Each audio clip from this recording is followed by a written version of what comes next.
এবার দেখে নেব খেলার সময়ের শিরোনাম। বিপিএল ফাইনালের টিকিট নিশ্চিতে কাল দ্বিতীয় কোয়ালিফায়ারে খুলনার মুখোমুখি হবে চিটাগং। স্থানীয়দের উপর আস্থা কিংসের, শক্তিশালী দল নিয়ে আত্মবিশ্বাসী টাইগার্স। পারিশ্রমিক ইস্যু সমাধান করতে পারেনি চিটাগং কিংস, ভুল হয়েছে ফ্র্যাঞ্চাইজির, মন্তব্য অধিনায়ক মিঠুনের। এমন ঘটনা বিব্রতকর বলছেন ফরচুন বরিশালের স্বত্বাধিকারী। বিপিএল এর অবস্থা দেখে হতাশ টাইগারদের সাবেক পারফরম্যান্স অ্যানালিস্ট মহসিন শেখ। ঘাটতি দেখছেন নীতি নির্ধারকদের সদিচ্ছা। এবং হামজার বাংলাদেশ দলে যোগ দেওয়ার প্রক্রিয়া নিয়ে নতুন ক্লাব শেফিল্ডের সঙ্গে আলোচনা বাফুফের। ভারতের বিপক্ষে ম্যাচের আগে ঢাকায় অনুশীলনের আগ্রহ মিডফিল্ডারের।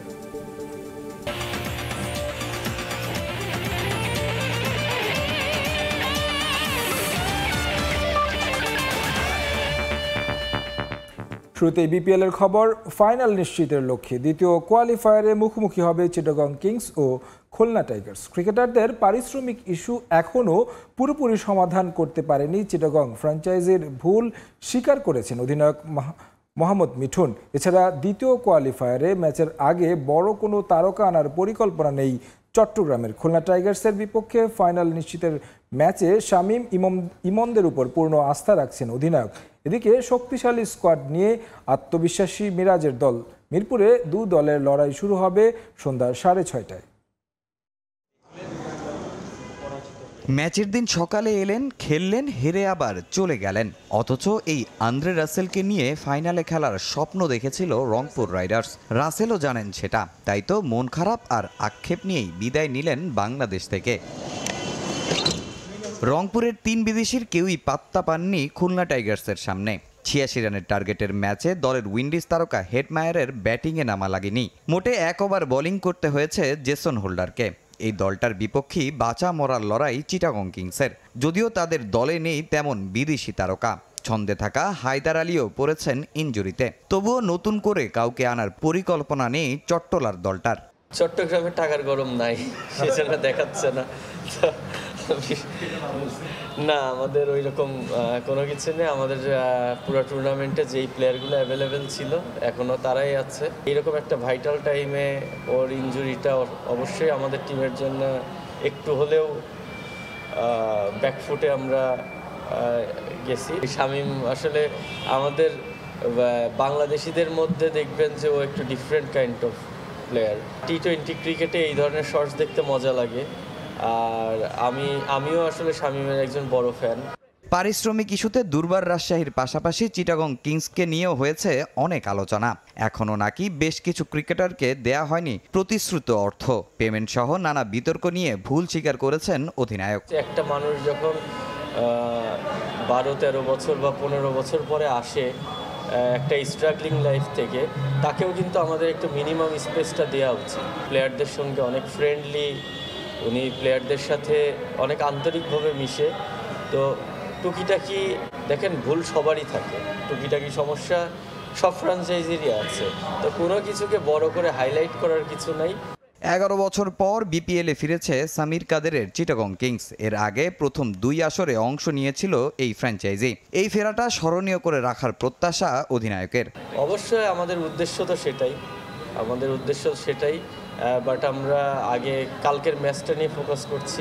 দ্বিতীয় কোয়ালিফায়ার সামনে রেখে দিনটা হোটেলেই কাটিয়েছে চিটাগং কিংস। তবে ঐচ্ছিক অনুশীলন করেছেন খুলনা টাইগার্সের মেহেদি মিরাজ, নাইম শেখ, মাহিদুল অঙ্কনরা। তামিম হোসেন, সময় সংবাদ, ঢাকা। সবাই একসঙ্গে কাজ করলে পারিশ্রমিক ইস্যু ফিক্সিং সন্দেহে বিপিএল এর যে সম্মান ক্ষুণ্ণ হয়েছে তা আবারও ফিরিয়ে আনা সম্ভব, এমনটা জানিয়েছেন সবার আগে ফাইনাল নিশ্চিত করা ফরচুন বরিশালের মালিক মিজানুর রহমান। রাজশাহী কাণ্ডের জন্য দায় দিলেন বিপিএল গভর্নিং কাউন্সিলকে। ফ্র্যাঞ্চাইজি দেওয়ার আগে মালিকদের সম্পর্কে ভালোভাবে তথ্য নেওয়া উচিত ছিল বলেও মনে করেন তিনি। যখন টিম দিয়েছিল তখনই চিন্তা করা উচিত ছিল, এবং এটার এফেক্ট কিন্তু অলরেডি পড়তে আরম্ভ করেছে। আমার ফরচুন বরিশালের কাছে অন্তত কোনো প্লেয়ার, বিদেশি প্লেয়ার কোনোদিন টাকা অগ্রিম চায়নি। বাট রিসেন্টলি আমি একটা ইন্টারভিউতে বলেছি যে আমাদের কাছে পর্যন্ত অগ্রিম টাকা চেয়েছে। Then I say okay, I don't believe you. He say I don't believe Bangladesh. Then I say I don't believe you. তুমি আসো, তুমি আমাকে বোর্ডিং পাস দেখাও, দেন আইল পে ইউ মানি। সো আপনারা বুঝতেই পারতেছেন, তার মানে আমাদের বাংলাদেশের ভাবমূর্তিটা অনেকটাই ক্ষুণ্ণ হয়েছে। এটা আমাদের উচিত ছিল না, আমাদের দেখা উচিত ছিল অন্যভাবে। ইটস রিয়েলি ভালো হয়নি আসলে। আপনাকে এটার অ্যাকশন নিতেই হবে, সে যত বড় মানের প্লেয়ারই হোক, যত বড় মানের ফ্রাঞ্চাইজি হোক না কেন, আপনাকে এটার অ্যাকশন না নিলে আমাদের মতো মানুষ থাকবে না। সোজা কথা, একেবারে সিম্পল ইস্যু। আমরা টিকবো না। আমরা ইনশাল্লাহ এটাকে সবাই মিলে আবার কামব্যাক করবো। আপনারা আছেন, বিসিবি আছে, আমরা অন্যান্য ফ্রান্সাইজির আছি, সবাই মিলে আমরা কিভাবে এটাকে আসলে কামব্যাক করানো যায়, এটা হচ্ছে আমাদের মোটো। এবং I am sure, pretty sure, Bangladesh দিন বদলের দেশ। এই দেশে সম্ভব না এমন কিছু না, আমরা সবাই মিলে যদি কাজ করি এটাকে আবার ওভারকাম করতে পারবো। বিপিএলে থাকবো কি থাকবো না এটা ডিপেন্ড করবে আসলে তাদের কর্মকাণ্ডের উপর। কারা যেমন এবার কিন্তু আমাদেরকে যথেষ্ট সম্মান করা হয়েছে। বিপিএলের গভর্নিং কাউন্সিল আমাদেরকে ডেকেছে, আমাদের সাথে কথা বলেছে, টাইম দিয়েছে, সব কিছুই করেছে। এবং তারা এখন পর্যন্ত বলতেছে যে প্রফিট শেয়ার লিটল বিট হলেও করবে। So that's means not bad things. So মানুষ কাজ করতে গেলে, 5টা কাজ করতে গেলে একটা ভুল হতে পারে। এটা নিয়ে আমি এত মাথা ব্যথা নাই, but I am pretty sure it will be very good. আমাদের প্লেয়াররা, আমরা অ্যাজ এ ফ্যামিলি আমরা টিমটাকে এভাবে বন্ডিং করেছি। লাস্ট ইয়ারও তো আমি ভাই যেভাবে দলটাকে একেবারে ছায়ার মতো আগলে রেখেছে, এবারও অ্যাকর্ডিংলি সেভাবেই করেছে এবং তার রেজাল্ট কিন্তু আমরা পেয়েছি। সো আমি এটা নিয়ে কমেন্টস করবো না, বাট আমার হচ্ছে যে ইনশাল্লাহ আমরা যেন ভালো খেলতে পারি, ফাইনালের মতো যেন খেলা হয়, এক পাশে কোনো খেলা যেন না হয়। যেটা বললাম যে দেখলাম, এই ধরনের খেলা আমরা খেলতে চাই না। আমরা চাই যে দর্শকরা যাক, মাঠে গিয়ে একটু ফুর্তি করুক, আমি একটু দু একটা লাফঝাপ দেই। This kind of game we want really. বিপিএলের রুগ্ন দশা দেখে মন খারাপ হয় টাইগারদের সাবেক পারফরমেন্স অ্যানালিস্ট মহসিন শেখের। এই টুর্নামেন্টে খেলার আগ্রহ দেখেন অনেক বিদেশি ক্রিকেটারের, তবে নীতি নির্ধারকদের সদিচ্ছার অভাবে বিপিএলের মান বাড়ছে না বলে মত পাকিস্তানি বংশোদ্ভূত এই অস্ট্রেলিয়ানের। কথা বলেছেন সাকিব আল হাসানকে নিয়েও। বোলিং অ্যাকশন শুধরে দ্রুতই এই অলরাউন্ডার ফিরবেন, এমনটাই বিশ্বাস তার। এক যুগের বেশি সময় পরেও অবস্থান বদলায়নি বিপিএলের। উল্টো বিতর্ক আর অপেশাদারিত্বে ফ্রাঞ্চাইজি ক্রিকেটের দুনিয়ায় প্রতিনিয়ত হচ্ছে অধপতন। এবার তো অনিয়মে বিশ্ব ক্রিকেটেই সাড়া ফেলেছে বিপিএল। ক্রিকেট পাগল দেশে টুর্নামেন্টের এমন দশা কষ্ট দেয় টাইগারদের সাবেক পারফরমেন্স অ্যানালিস্ট মহসিন শেখকে। বিপিএলের প্রতি বিদেশিদের আগ্রহটাও তাকে অবাক করে। অনেক সম্ভাবনার পরেও লিগের এমন দশা আমাকে কষ্ট দেয়। ভিন্ন ধরনের কন্ডিশনে খেলার সুযোগ থাকায় বিদেশিরা এখানে আসতে চায়, এটা বিপিএল এর জন্য খুবই ইতিবাচক। খেলোয়াড়রা এখানকার দর্শক উন্মাদনা ভালোবাসে, এমনকি শীতের সময় রাতের খেলাতেও দেখবেন গ্যালারি দর্শকে পরিপূর্ণ। মানুষ এই টুর্নামেন্টকে ভালোবাসে। আপনি যখন রাস্তায় বের হবেন দেখবেন মানুষ আপনার কাছে আসবে, তারা খুশি। বিপিএলকে বাঁচাতে তাই নীতি নির্ধারকদের দায়িত্ব নেয়ার তাগাদা পাকিস্তানি বংশোদ্ভূত অজি অ্যানালিস্টের। টুর্নামেন্টের মান বাড়াতে ক্রিকেটারদের আগলে রাখারও পরামর্শ তার। এটা দারুণ একটা লিগ, তবে এটাকে ঘিরে নেতিবাচক খবর আসাটা খুবই দুঃখজনক। বিসিবির জন্য চ্যালেঞ্জ লিগকে রক্ষা করা, সেই সঙ্গে খেলোয়াড়দেরও বাঁচাতে হবে, কারণ এই দুটো পরস্পরের ওপর নির্ভরশীল। বিতর্কের বিপিএলে আক্ষেপ বাড়িয়েছে সাকিব আল হাসানের না থাকা। বোলিং নিষেধাজ্ঞার সময়টায় অলরাউন্ডারের সঙ্গে একই লিগে ব্যস্ত ছিলেন মহসিন শেখ। অ্যাকশন শোধরানোয় সাকিবের পরিশ্রম দেখেছেন, বিশ্বাস দ্রুতই এই ক্রিকেটারের প্রত্যাবর্তনের। শ্রীলঙ্কায় আমি তাকে বলেছিলাম, তুমি 20 বছর ধরে বল করার পরেও আইসিসি ভুল ধরলো, তবে এটা মেনে নিতেই হবে। এখান থেকে বের হতে সাকিব কাজ করছেন, কারণ এ ধরনের অভিযোগ নিয়ে ও খেলার বাইরে থাকতে রাজি না। সে এখনো কঠোর পরিশ্রম করছেন, এখনো বল করতে চান, এখনো লিগ মাতাতে প্রস্তুত।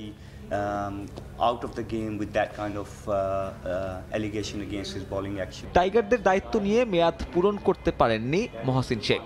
রাজনৈতিক পট পরিবর্তনে বিসিবির বদলে যাওয়া নীতিতে নিজের কাটা পড়া নিয়ে কথা বলেছেন দ্বিতীয় পর্বে। সাব্বির মিথুন, সময় সংবাদ, ঢাকা।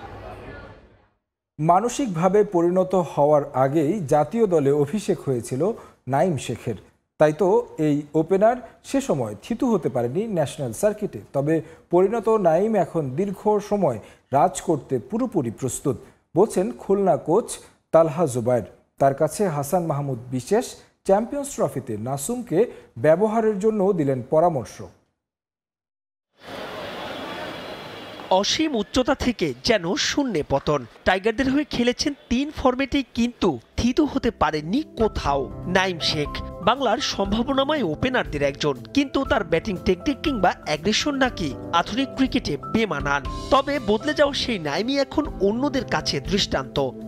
সবশেষ এনসিএল এ টি20 ফরম্যাটে ছিলেন সর্বোচ্চ রান সংগ্রাহক, শীর্ষে আছেন চলতি বিপিএলেও। হিসেব বলছে তাকে ছাড়িয়ে যাওয়ার সম্ভাবনা নেই বললেই চলে। হঠাৎ করে কেন এতটা বদলে গেলেন নাঈম? উত্তরে তার ফ্র্যাঞ্চাইজির হেড কোচ বলছেন নাঈম এখন আগের চাইতে অনেক পরিণত। এইজ লেভেল আন্ডার-19 থেকে ধরেন একটু নামডাক হয়ে যায় যখন, কিংবা একটা ফাস্ট বোলার যখন জোরে বল করে, আমরা শুধু ওর জোরে বলটা দেখেই আমরা ওকে নিয়ে নিই। সো আমি এইটার আমার নিজের ক্যারিয়ার থেকেই আমি সবসময় এটার মানে বিপক্ষে ছিলাম। নাঈম শেখ দেখেন যেভাবে ও খেলছে, যেরকম ফর্মেও আছে, আমার মনে হয় ওর খেলাটা এখন বুঝতে পেরেছে যে আসলে কি প্যাটার্নে ওর খেলা উচিত, দলটাও কি চাচ্ছে ওর কাছে, কিংবা ও কীভাবে ওর ইনিংসটাকে বিল্ড করবে, কিংবা টিমের প্রয়োজনে কীভাবে ও ওইখানে মানে রানটাকে বড় করবে। তবে হাসান মাহমুদকে নিয়ে ছড়ল আক্ষেপ। তালহা নিজে ছিলেন পেসার, হাসানকে তার হাতের তালুর মতোই চেনা। টাইগারদের সেরা স্লগ ওভারের এই সীমার নেই চ্যাম্পিয়ন্স ট্রফির বহরে। তবে যারা আছেন তাদের উপরই আস্থা রাখছেন তালহা জুবায়ের। আমি হাসান মাহমুদকে অনেক হাই রেট করি সবসময়, কারণ ওর বোলিং অ্যাকশন খুবই স্মুথ, এবং ও এখন যেভাবে বোলিং করছে, ওর যে কন্ট্রোল এসেছে, অ্যাকুরেসিটা এসেছে। অ্যাট দ্য সেম টাইম আমি যদি এখন চ্যাম্পিয়ন্স ট্রফিতে আমি যদি বলি যে হ্যাঁ হাসান মাহমুদকে আমি মিস করবো, তাহলে অন্যদের সাথেও একটু অবিচার করা হবে, কারণ তারাও পারফর্ম করেছে। চ্যাম্পিয়ন্স ট্রফির দলে জেনুইন স্পিনার হিসেবে রিশাদের সঙ্গী কেবলই নাসুম চলতি বিপিএল এর শুরুতে ঠিকভাবে নিজেকে মেলে ধরতে পারেননি। কিন্তু হঠাৎ করে নাসুমের সাফল্যের কারণও ব্যাখ্যা করলেন Talha Jubair. Nasum is a very good bowler, কিন্তু নাসুম যদি ওর রোলটা বুঝতে পারে, ওর রোলটা কি, ওই টিমটা ওর কাছে কি চায়, এই জিনিসগুলো নিয়ে হয়তো একটু কনফিউজ থাকে। সো নাসুম ধরতে পেরেছে এখন। নাসুম কিন্তু কেপেবল বলার, পরীক্ষিত বলার।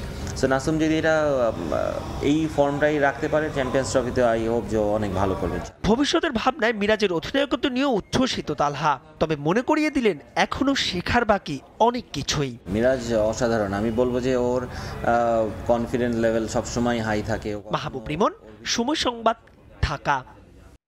ভারতের বিপক্ষে ম্যাচের আগে ঢাকা থেকে দলের সঙ্গে যোগ দিতে চান হামজা চৌধুরী। তবে হামজার ক্লাব পরিবর্তনের কারণে তাকে জাতীয় দলে ফেরানোর প্রক্রিয়া নিয়ে নতুন ক্লাবের সঙ্গে আলোচনা চালিয়ে যাচ্ছে বাংলাদেশ ফুটবল ফেডারেশন।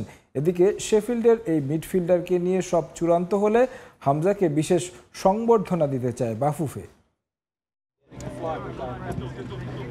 কদিন আগেই লেস্টার সিটি থেকে শেফিল্ডে যোগ দিয়েছেন হামজা চৌধুরী। এতে বাংলাদেশ জাতীয় ফুটবল দলে তাকে কবে পাওয়া যাবে তা নিয়ে নতুন করে আলোচনা শুরু হয়েছে। ভারতের বিপক্ষে ম্যাচে এই মিডফিল্ডারকে উড়িয়ে আনার প্রক্রিয়া বিলম্ব হবে কিনা তা নিয়েও প্রশ্ন উঠেছে। ম্যাচের আগে দলের অনুশীলনে হামজাকে পাওয়া যাবে নাকি সরাসরি ভারতের বিপক্ষে ম্যাচে অংশ নেবেন হামজা, তা নিয়েও আসেনি চূড়ান্ত কোনো সিদ্ধান্ত।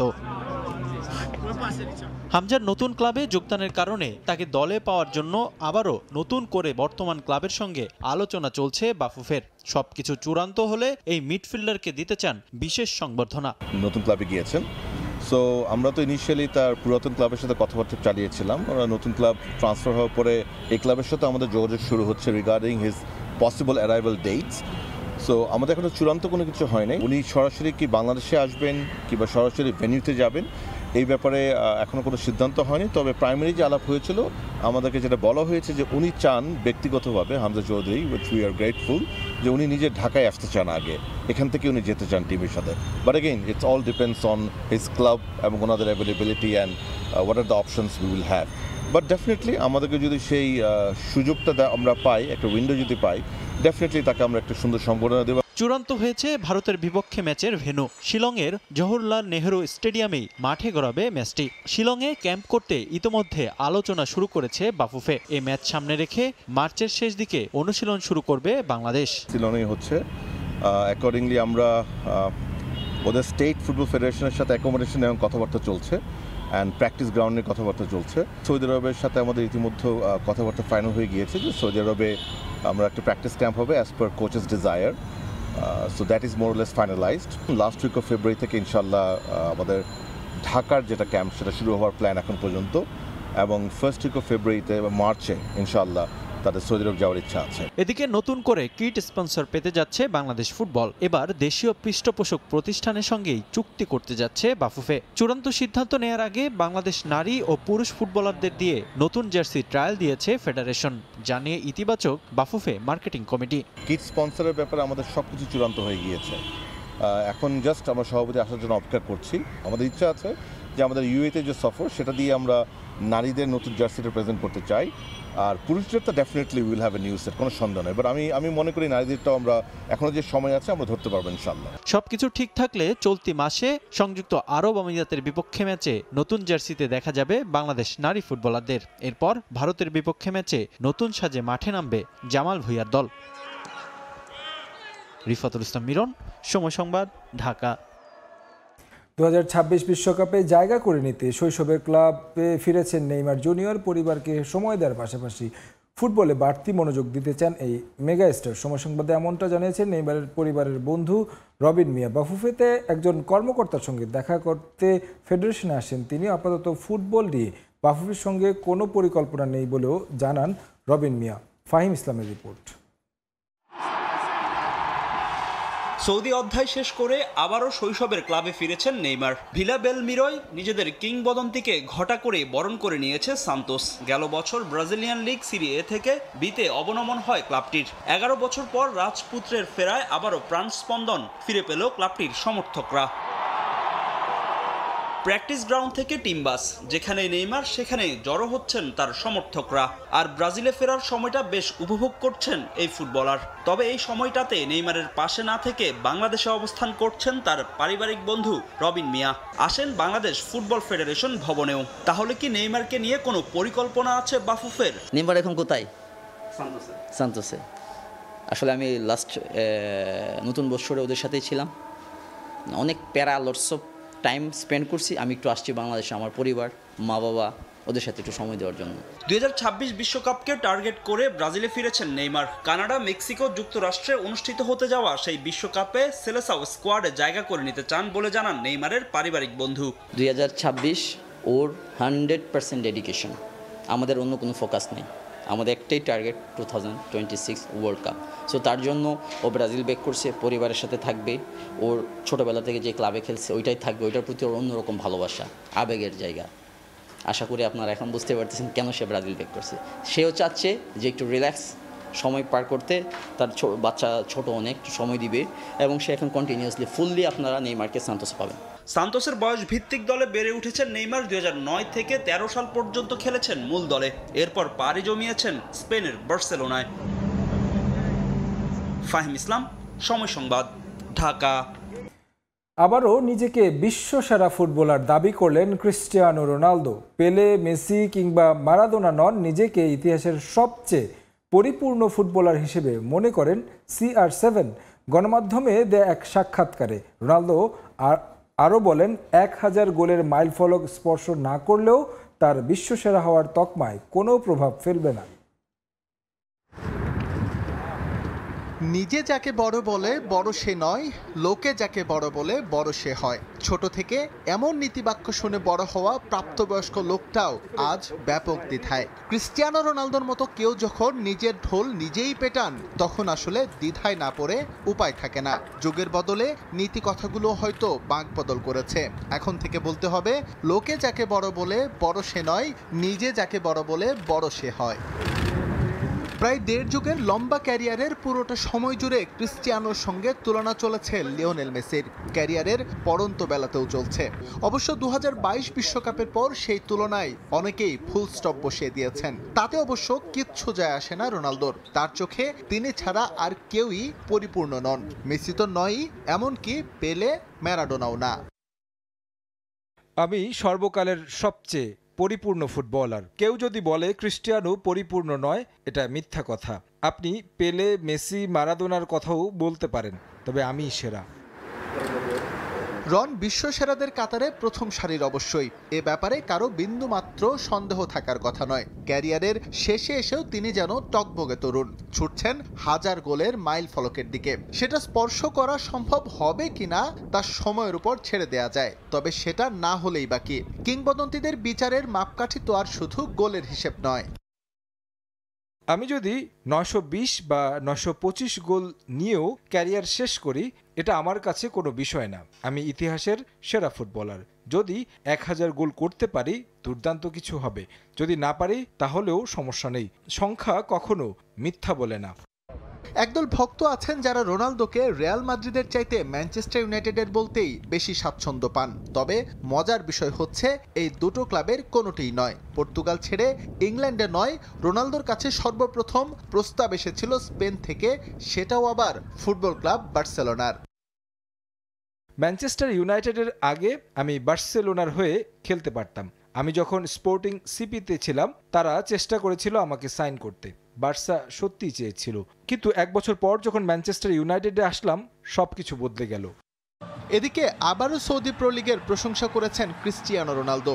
তার মতে মানের দিক থেকে লিওনেল মেসির মেজর লিগ সকারের চাইতে অনেক এগিয়ে মধ্যপ্রাচ্যের club football championship. SM Iqbal, সময় সংবাদ। ইউরোপিয়ান ক্লাব ফুটবলের খবর। কোপা দেল রের কোয়ার্টার ফাইনালে রাতে মাঠে নামছে আতলেটিকো মাদ্রিদ। তাদের প্রতিপক্ষ গেতাফে। ম্যাচ শুরু হবে রাত 2:30টায়। এদিকে ফ্রেঞ্চ কাপে রাউন্ড অফ 16-এ লুংমনের বিপক্ষে মাঠে নামবে পিএসজি। এই ম্যাচটি মাঠে গড়াবে রাত 2:10। রিয়াল মাদ্রিদ ও বার্সেলোনার আধিপত্য আর আলোচিত রাইভালরির মাঝে অ্যাটলেটিকো মাদ্রিদ লড়াকু। প্রায় প্রতি মৌসুমে দুই জায়ান্টকে চ্যালেঞ্জ জানায় দিয়েগো সিমিওনের দল। এবারও লা লিগার শিরোপা নিয়ে কাড়াকাড়িতে রিয়াল বার্সার সঙ্গে আছে তারা। কোপা দেল রেতেও আছে ট্র্যাকে। আগের রাউন্ডে এলচের বিপক্ষে 4-0 গোলে জিতে কোয়ার্টার ফাইনালে পা রাখে রোজি ব্ল্যাঙ্কোরা। এবার গেতাফের বিপক্ষে খেলা নিজেদের মাঠ ওয়ান্ডা মেট্রোপলিটানোতে। সব প্রতিযোগিতা মিলিয়ে টানা 4 ম্যাচে অপরাজিত অ্যাটলেটিকো। ছন্দ ধরে রেখে সেমির টিকিট কাটতে মরিয়া তারা। যদিও গেতাফের সাম্প্রতিক ফর্ম ভাবাচ্ছে সিমিওনেকে। নতুন বছরে এখনও হারের তিক্ততা পায়নি তারা, কিন্তু মুখোমুখি দেখায় অনেক এগিয়ে মাদ্রিদের দলটি। সব প্রতিযোগিতা মিলিয়ে 43 বার মুখোমুখি হয়েছে দু দল, যেখানে 29টিতে জয় অ্যাটলেটিকোর। গেতাফে জিততে পেরেছে মাত্র 4 ম্যাচে। লা লিগায় পরবর্তী ম্যাচে রিয়াল মাদ্রিদের বিপক্ষে নামতে হবে অ্যাটলেটিকোর। ডার্বি সামনে রেখে এ ম্যাচে হুলিয়ান আলভারেস, পাবলো বারিওস এবং গুইলিয়ানো সিমিওনেদের বিশ্রামে রাখতে পারেন কোচ। তবে শুরুর একাদশেই খেলবেন আতোয়া গ্রিজম্যান। নিষেধাজ্ঞা কাটিয়ে ফিরতে পারেন রদ্রিগো ডি পলো। এদিকে ফ্রেঞ্চ কাপের শীর্ষ 16তে পিএসজির সামনে পরীক্ষাটা একেবারে সহজ। প্রতিপক্ষ তৃতীয় স্তরের দল লুমন। সবশেষ 8 দেখায় যাদেরকে 6 বারই উড়িয়ে দিয়েছে প্যারিস জায়ান্টরা। উড়ন্ত ফর্মে আছেন উসমান দেমবেলে। সবশেষ 2 ম্যাচে 2 হ্যাট্রিক করেছেন এই ফরাসি তারকা। তবে এ ম্যাচে তাকে বিশ্রামে রাখতে পারেন কোচ লুই এনরিকে। ফরাসি ফুটবলে বরাবরই আধিপত্য পিএসজির। লিগে আছে শীর্ষে। ফ্রেঞ্চ কাপের বর্তমান চ্যাম্পিয়ন তারা। শিরোপা ধরে রাখতে চায় এবারও। মাকসুম আলম খান, সময় সংবাদ। এ পর্যায়ে খেলার সময় শীর্ষ সংবাদ জানিয়ে দিচ্ছে আরেকবার। বিপিএল ফাইনালের টিকিট নিশ্চিতের সন্ধ্যায় দ্বিতীয় কোয়ালিফায়ারে খুলনার মুখোমুখি হবে চিটাগং। স্থানীয়দের উপর আস্থা কিংসের। শক্তিশালী দল নিয়ে আত্মবিশ্বাসী টাইগার্স। পারিশ্রমিক ইস্যু সমাধান করতে পারেনি চিটাগং কিংস। ভুল হয়েছে ফ্র্যাঞ্চাইজির, মন্তব্য অধিনায়ক মিঠুনের। এমন ঘটনা বিব্রতকর বলছেন ফরচুন বরিশালের স্বত্বাধিকারী। এবং হামজার বাংলাদেশে আগমনের প্রক্রিয়া নিয়ে নতুন ক্লাব শেফিল্ডের সঙ্গে আলোচনা বাফুফের। ভারতের বিপক্ষে ম্যাচের আগে ঢাকায় অনুশীলনের আগ্রহ ডিফেন্সিভ মিডফিল্ডারের।